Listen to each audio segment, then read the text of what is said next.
correspondences with them, you came to that conclusion, The evidence is clear, sir. according to you. Oh, objection, Your Honor. I move So- that. Oh, wait. Let's go back to the investigation that you did against VP Sara. So you mentioned yesterday that the offended parties in this case, if at all, are BBM, FL, and the former speaker, correct? Yes, sir. Did you subpoena any of them? No, sir. Did they appear before the NBI? No, sir. Nakausap nyo ba sila ng personal? No, sir. And yet, you concluded that they were victims of grave threats, correct?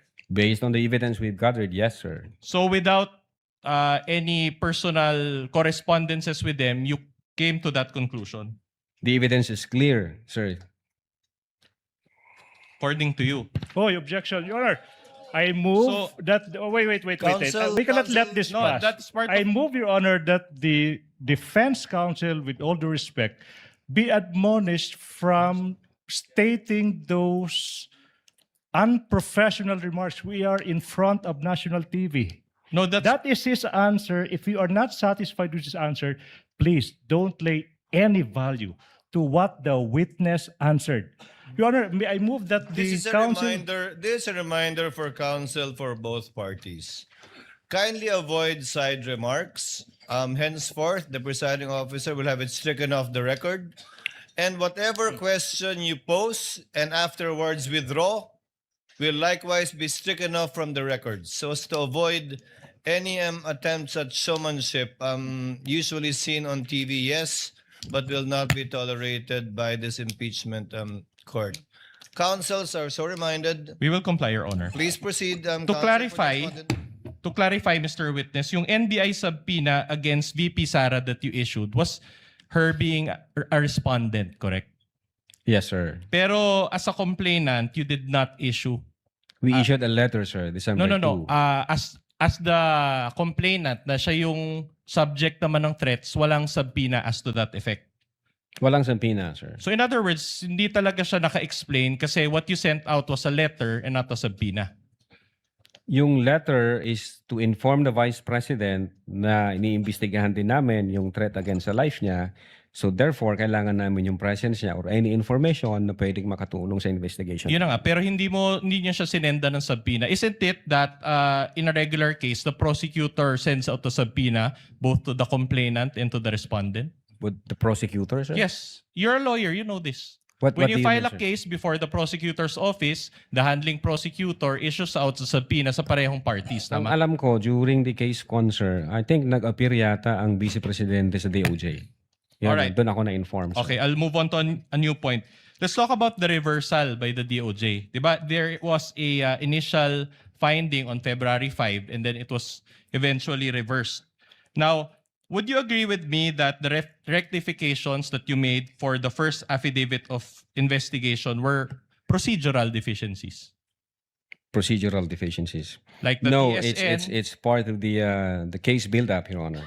but what you added were TSNs, affidavits of your own agents, correct? Don't you consider that as... Those were affidavits. Yes, but don't you consider that those as procedural and not substantive? Part of the evaluation and case build-up, yes, sir. All right. But in effect, the substance of the case remained the same. Walang nabago ho sa affidavit, sa una at sa pangalawa, parehas po yun. Very good. sir. So in other words, no additional discussion on the merits of the case. On the merits of the case, yung findings namin, hindi ho nabago All yun, right. sir. Very good. So no additional witnesses were interviewed. What do you mean, interview, sir? Wala nang additional interviews. Kung ano yung sa first affidavit nyo, yun na rin yung sa second affidavit. Wala nang additional interviewees. Kung, I think, ang naalala ko, 6 ho na media personalities ang na-interview namin at yun ho yung nag-reflect sa nag-reflect sa affidavit. At the same time, we tried to issue subpoena sa, I think, head ng ABS-CBN. I understand that, but be more responsive. Your Honor, if I may, the witness is still in the process of answering Yeah, his... but the Your Honor, question but the and answer is not Exactly. responsive. Eh. My question is Let very him simple. finish first, with all due respect, Your Honor. With the permission of the counsel for the parties. Attorney Latok, the question was, sa pagitan ng una at pangalawang sinubmit ninyo sa DOJ, may mga testigo ba kayong dinagdag sa pangalawa niyong submission sa DOJ? O pareho din po yung mga testigo, nilakip lang yung mga affidavit na hindi na ilakip dun sa unang pag-submit? Yeah, insofar as I'm concerned, Your Honor, parehas lang po. Okay. All right. May proceed, counsel. But we will never know that for sure because you never released your first affidavit of investigation, correct? Well, I think it's in the DOJ. Ang binigay sa amin yung certification kung ano yung mga requirements na dapat namin i-comply. Yeah, but what you attach, when you received the subpoena from the House Committee on Justice, which was used as the basis for the articles of impeachment, the first affidavit of investigation was never included, correct? Yung nag-submit ho dyan, Your Honor, sila Agent Kalilong, wala akong idea Hindi doon nyo sa alam. All right, that's okay. person. So, I have a question about the affidavit of investigation, okay? An affidavit, or I'll just be more specific, your second affidavit of investigation was subscribed and sworn to, correct? Yes, sir. On February 10, 2025. Yes, sir. All right. Before who? Can I check, sir? Sure. Witness may consult Thank the you, document before him. Your Honor. Counsel for the parties may assist him. Your Honor, we'll just confront him with our own... Subscribe and sworn to before Assistant Director Glenn A. Ricarte. Sir. All right. So, do you remember that you subscribed along with the other agents before General Ricarte now? Yes, sir. May signature kami rito. All right. And you did this because the first affidavit of investigation cannot be altered anymore. What do you mean, sir? An affidavit, as you know, you are a lawyer. Once an affidavit is subscribed and sworn to, it is a complete document already. Yeah. Okay? Meaning, even if you take out one page or you add an annex, you already alter the meaning of that document. Will you agree with me?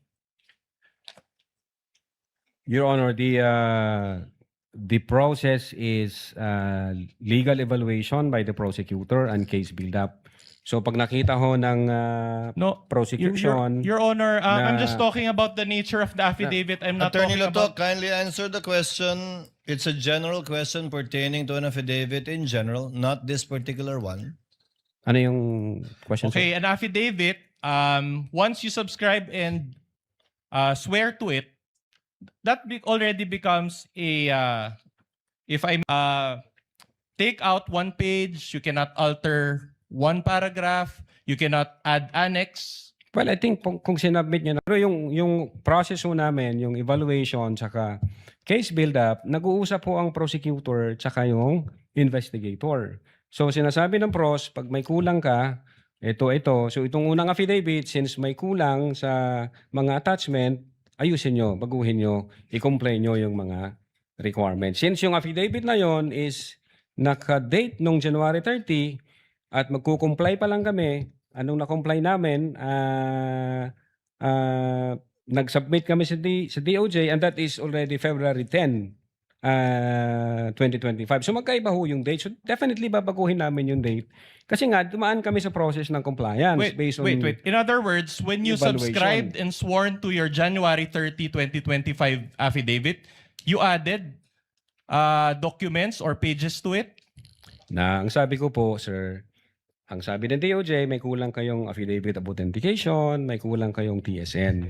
Yun ho yung inattach namin doon sa Precisely. affidavit. So in other words, you added documents to your January 30, 2025 affidavit? Attachment, sir. Attachment. So sir. you admit that you added attachments to it? Part of compliance, doon sa case build-up, at doon sa evaluation na requirement All right, ng but Department Mr. of Witness, isn't it Your that... Honor, again, can I respectfully request Your through Honor, the presiding may I officer? just be allowed to proceed, Your let Honor? me be allowed. Can I be Counsel for the allowed? respondent, let the counsel for the prosecutors Your Honor, finish with this observation or objection. Can I make a respectful request to the defense to let the witness finish the answer before they propound the next question, Your Honor, please? For orderly proceeding, Your Honor, please.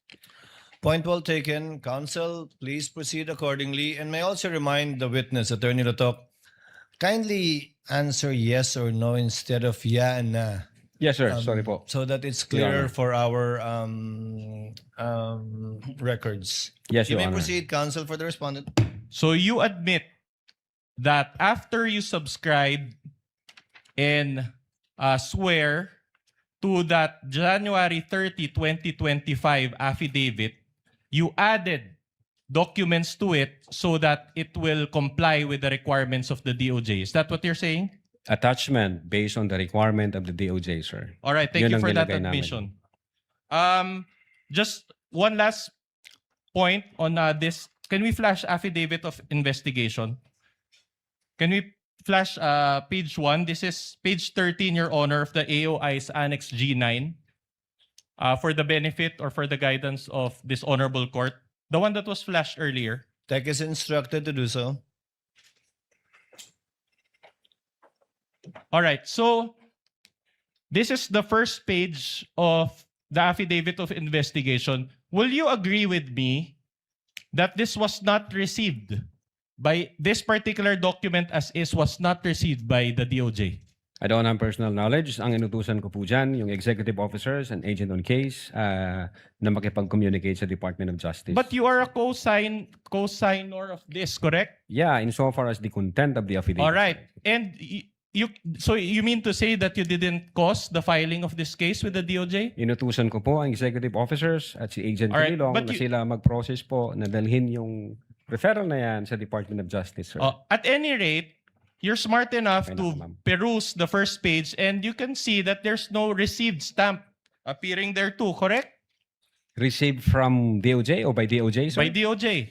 Again, ang makakasagot po niyan, yung nag-process niyan, si executive officer nga namin. Yeah, but at si based Agent on Kililong. only- Again, the witness still in the process of answering the question. Counsel, because- counsel, take it easy. Let the witness complete his answer. Okay, Your Honor.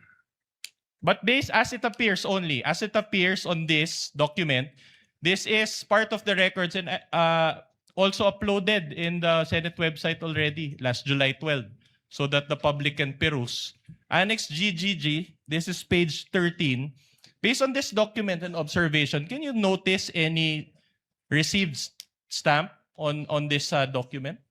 Based on that document, wala hong All right. naka-stamped or received. Precisely my point that was attached, if this was really received by the DOJ, there should have been an IDF, right? Or a transmittal letter attached to this. Again, yung makakasagot po niyan, yung executive officers, Agent Kililong, and the prosecution, sir. Kasi sila ang nag-uusap dyan. Sila ang nagdala ng dokumento na yan. All right, I'll move on to a new point. Now, Article 4 of